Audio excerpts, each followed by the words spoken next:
Welcome back. Space! Doesn't look... Oh. What is going on with that? That, mystery object there. Interesting. But that's not the ant, so I'm not concerned about it.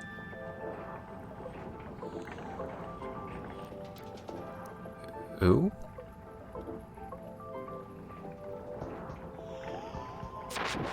Yeah, that's kind of... That looks a little tough to get a hold of. That teleporter looks interesting.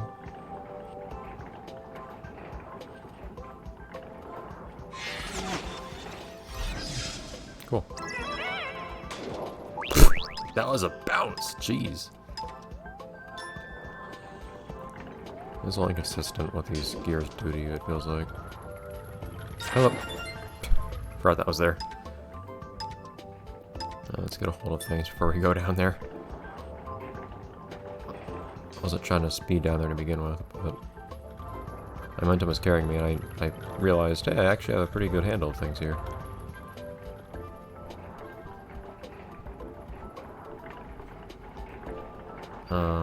Excuse me? I see. I see. Ah! Almost. For that being totally improvised, it actually almost worked out fairly well. Okay, that was silly. It is actually kind of tempting just to like, drop like that. Like, it's also like straight below me. I won't do that, but it occurs to me as a possibility. Jeez, what is happening here? The collisions on these gears when you're riding on top of them are very strange. Which makes me... Man, it makes me dislike their use a little bit. It's kind of just like they're not really made to be used this way.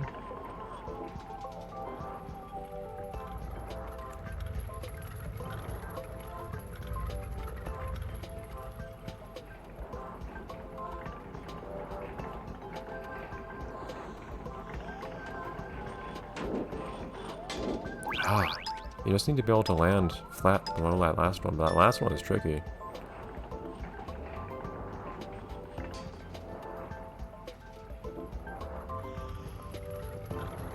One thing I do kind of appreciate though is whenever I have to go through a bunch of obstacles a bunch of times because I keep messing something up, like right here, I keep having to go through the earlier section a bunch of times. Jeez, why is it so hard to stay still on the Z-axis when you're on these gears? Or in general, like, I don't know why I find myself picking up so much speed on these things. It's like they're really slick.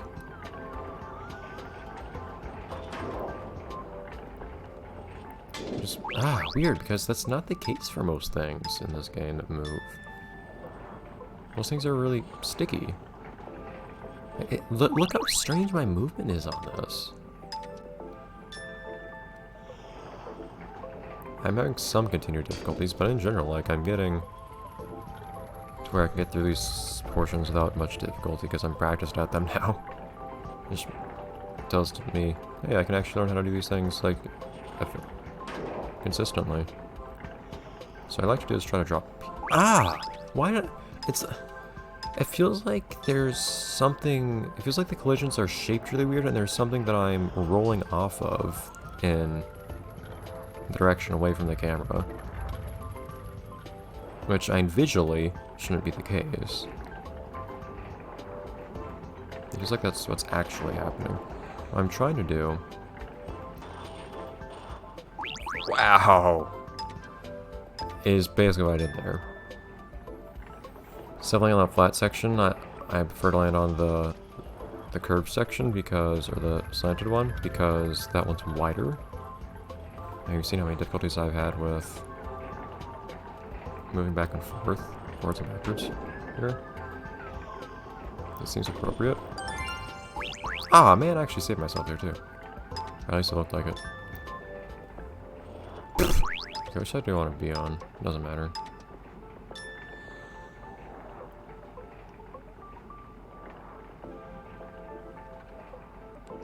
Why is it so awkward moving this way compared to anything else? It might just be a lack of practice, I guess, but... Feels so much worse than anything else. This also feels a lot worse than moving on cogs while upright. Shoo.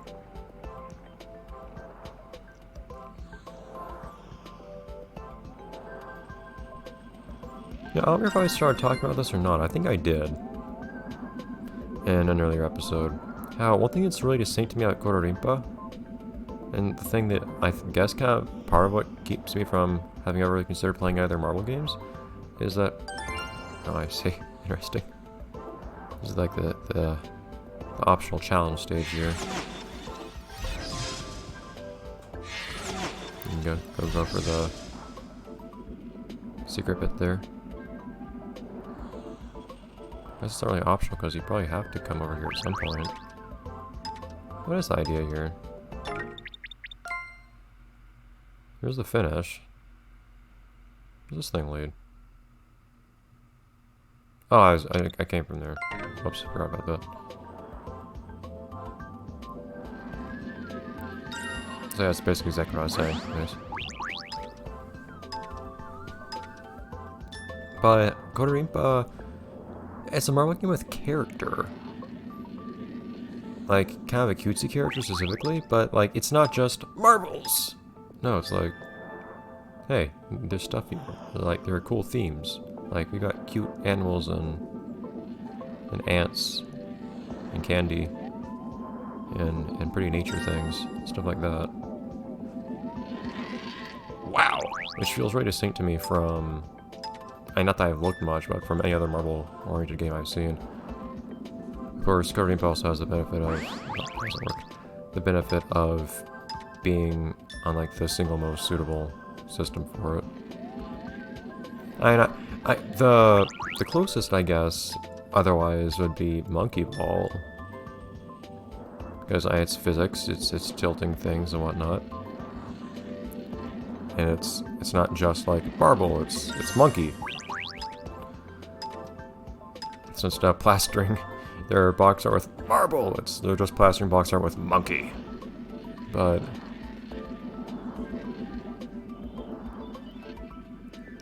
I don't know, Super Monkey Ball doesn't quite feel like what I'm looking for, because it's... Actually does look interesting in its own right. It's something I would probably appreciate nowadays, but for different reasons, because it's like this, there's less physics in it, in the sense that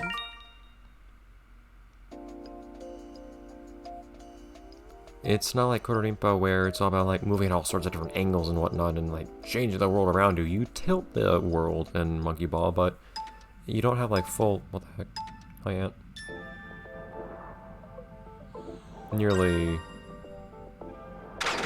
360 control. Interesting.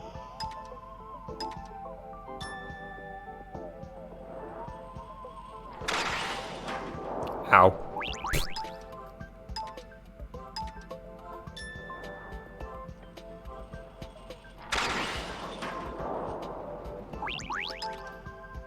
It's hard to stay. It's hard not to move forwards and backwards. And of course, I don't know if there are other games that really try to do Marble Saga does, or Kororinpa tries to do to begin with, because I was wondering if I could try to go on top of that. Because Kororinpa, being Wii-based, has a fundamentally different control scheme. Very angry Saturn. Being tossed around like that.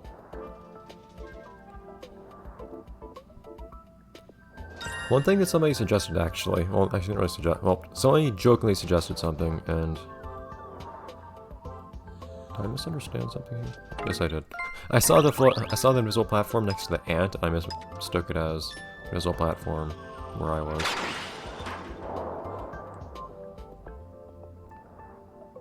If I cared about time, I could actually just restart this level now, because I haven't made any progress. But I know how to do the level now. So in the sense that I haven't made any progress, I can't just like make back up immediately.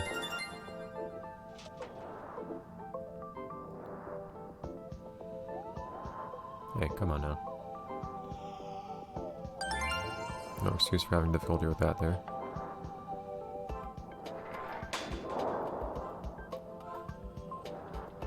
Kind of gratuitous, that invisible block portion there. Not really sure that contributes to, since it's obvious you can go there. Zoom! Didn't really work. But somebody jokingly suggested doing a playthrough using only the panda. Which I've talked about as being, like, can you imagine the panda trying to move on this gooey stuff? Like, I have maximum speed and everything, and look how slow I move across this. Yeah. I originally don't want to be, like, moving with the panda across there. Unless it doesn't actually vary with marble, which it might not. Oh, marbles behave the same on the ice and goo, maybe. But my point being, somebody jokingly suggested playing only as the panda, which I've talked about being difficult to use on a few occasions, because that's surprisingly difficult to do. Because it's the epitome of this game's issue of like always being super sticky. Goodbye. Like what makes the panda easy, quote unquote, is that it's extremely slow to move, which means that you don't need a steady hand to use it. But the issue that causes is that for like making jumps or for anything timing oriented or anything that could like it result in getting crushed, it's not what the blue things do. It's basically the worst possible thing because you can't get it to start rolling quickly enough without like super big rotations. But if I was to actually play through easy, which I haven't done on this channel yet, I played a couple I think on easy, just to get trophies. If I were to do that, I could, as a joke, and maybe just like make it sound more entertaining to myself or something. Oh yes, the dramatic music! Get in there. Don't get too excited. Calm down. Oh, I forgot, these platforms are transparent too. It's kind of weird. Platform's on right now, you see space through them.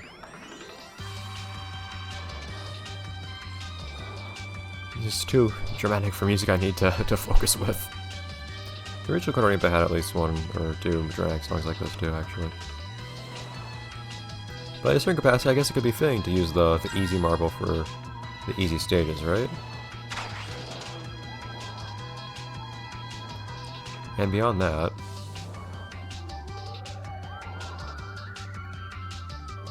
it would be something amusing at least, or something like make it slightly more interesting.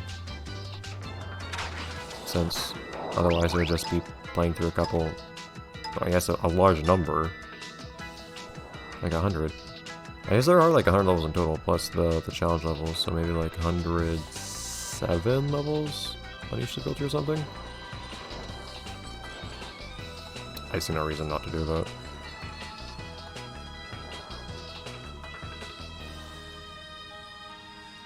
Which means this game has like in total like 320 or so levels, which is interesting.